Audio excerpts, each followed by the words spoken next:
first one is a stereotype. A stereotype is a simplified or standardized conception or image with a specific meaning, often held in common by people about another group of people. A stereotype can be a conventional or oversimplified conception, opinion, or image based on the assumption that there are attributes that are members of other people, members of other group hold in common. Stereotypes are typically generalizations or partial perceptions of a group of people based on minimal or limited knowledge. Okay, so what does it mean here? It means that when we try to understand a group of people, we may not have rich knowledge or full understanding of them. And then we use limited knowledge. We use very minimal understanding to get to know this group of people. Then we stereotype them. We simplify the image of this group of people. Okay?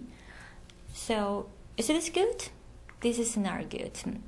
I'm going to show you this very interesting picture. And these are perceptions of the British. How different people in different parts of the world see what the British do.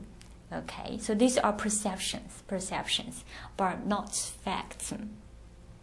Like the first one, this is how Americans think. We here means the British. The British make this picture. So to them, a lot of American people tell them that you British look like this.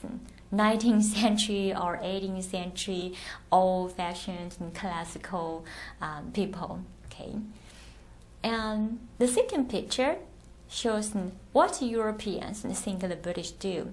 Okay, so the second one shows people are fighting in the streets, because we know that some British people, after they watch football games, they may have fights or they may have arguments after the games.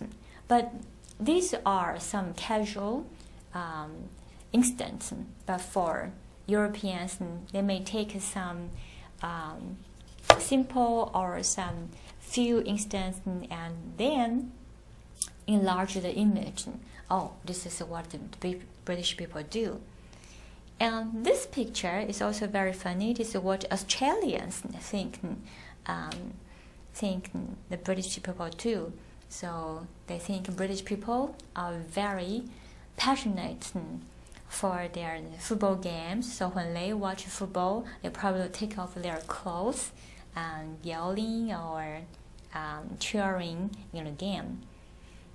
But are these perceptions true to life? No, of course. So here, there are more pictures. The first one is what the society think the British people do. So this picture shows a young lady was very, very drunken at night. Okay, so maybe in a newspaper, they will show, some instance again, some news stories saying that young people are often drunken like that. And this one is what we think we do. Okay, what the British people think.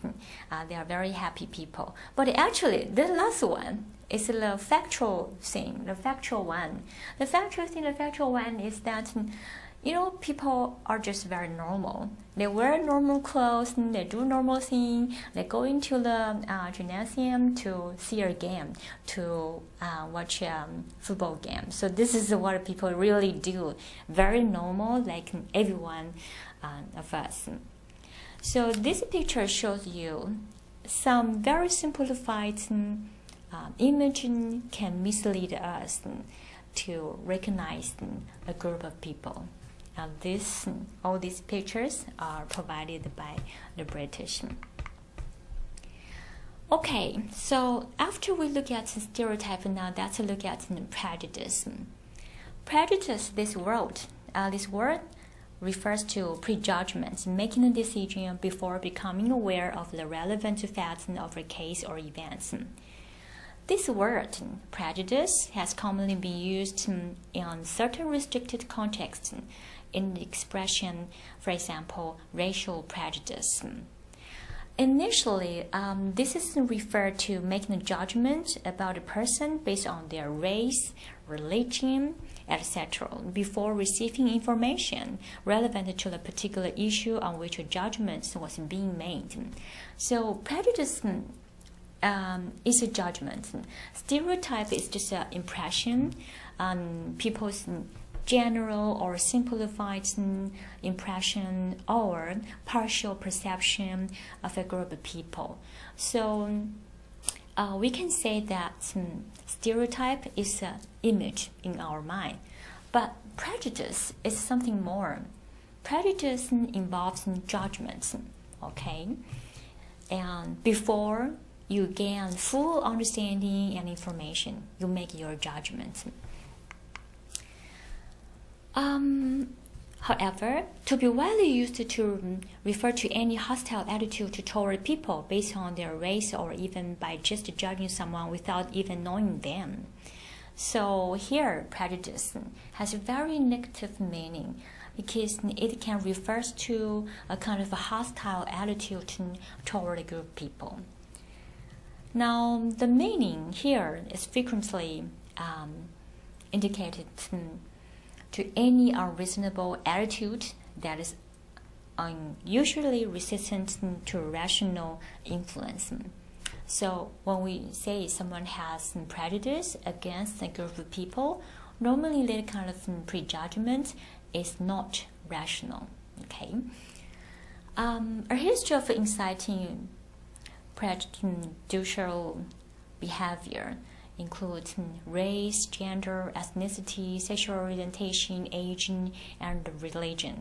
So, for example, if you say gender prejudice, like an organization does not hire female programmers because they have prejudice against female mathematical ability, for example, then that is prejudice.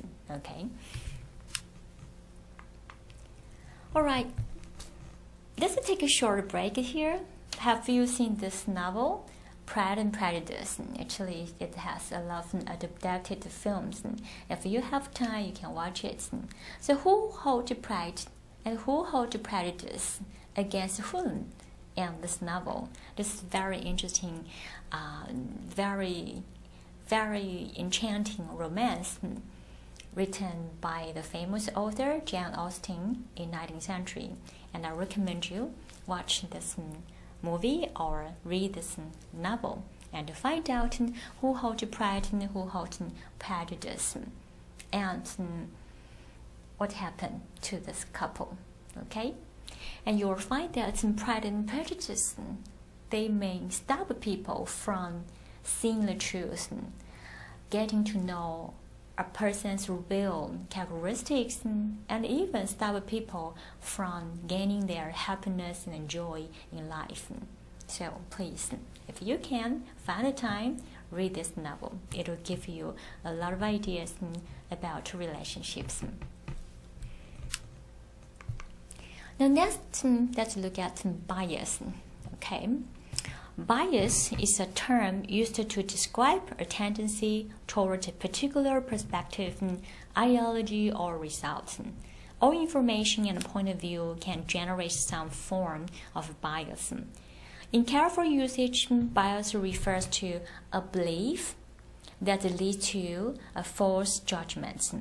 A bias could lead one to accept or deny the truth of a claim. So we can say that bias is something even more serious than prejudice, and it's a kind of a false belief. And this kind of false belief will normally lead people to deny the truth.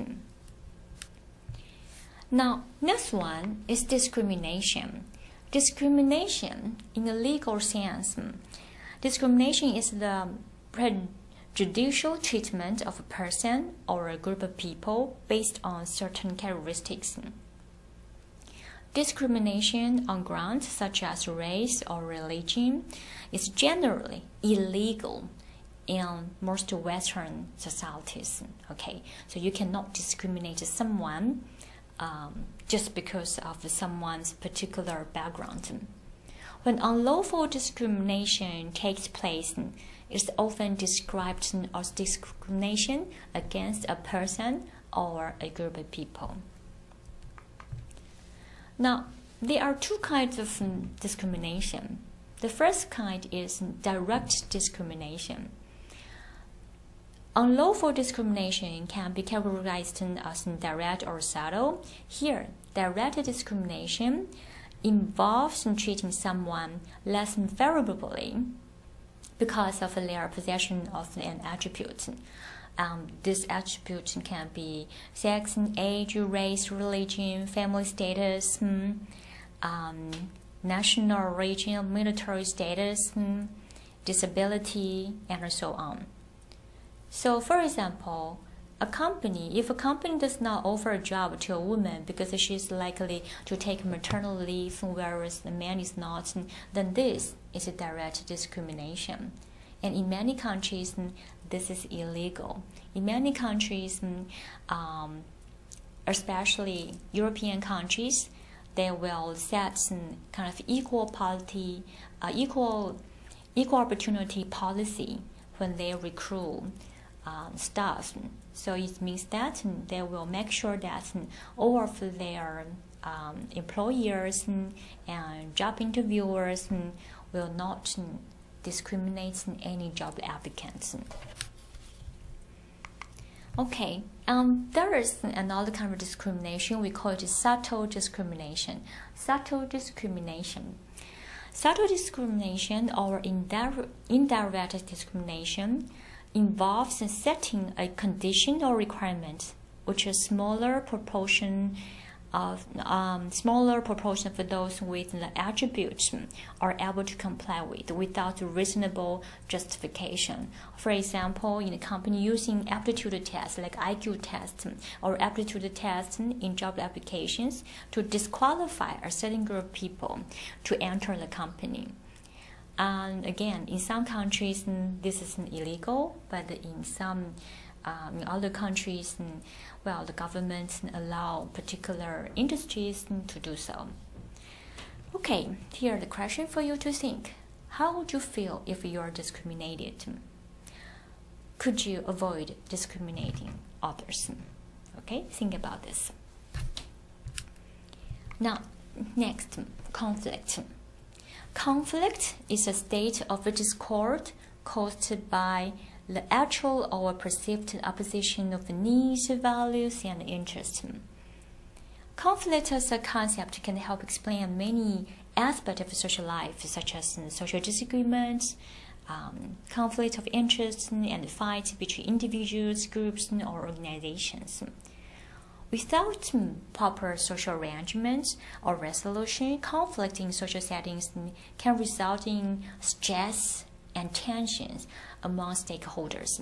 Stakeholders means people who are involved in the conflict.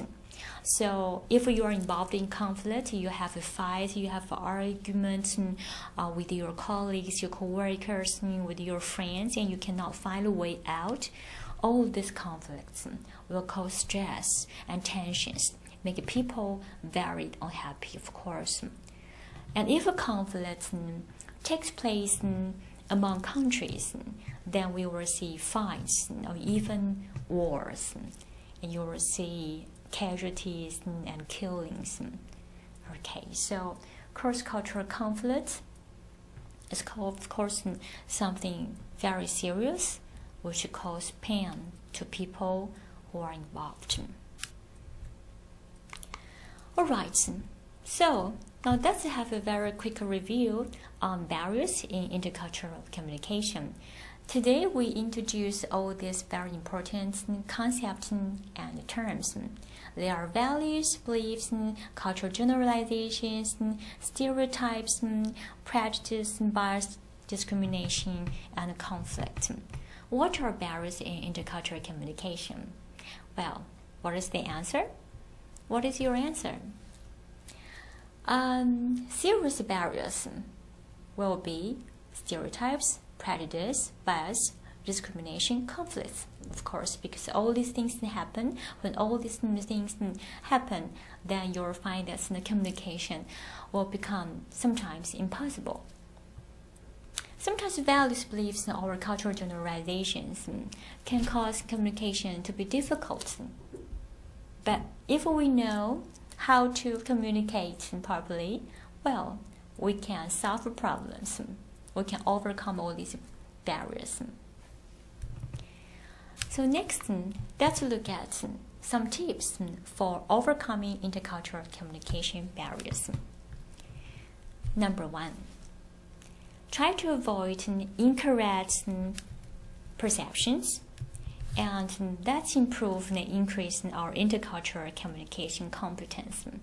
So in our last session, in lesson 1, we have already talked about what intercultural communication competence is.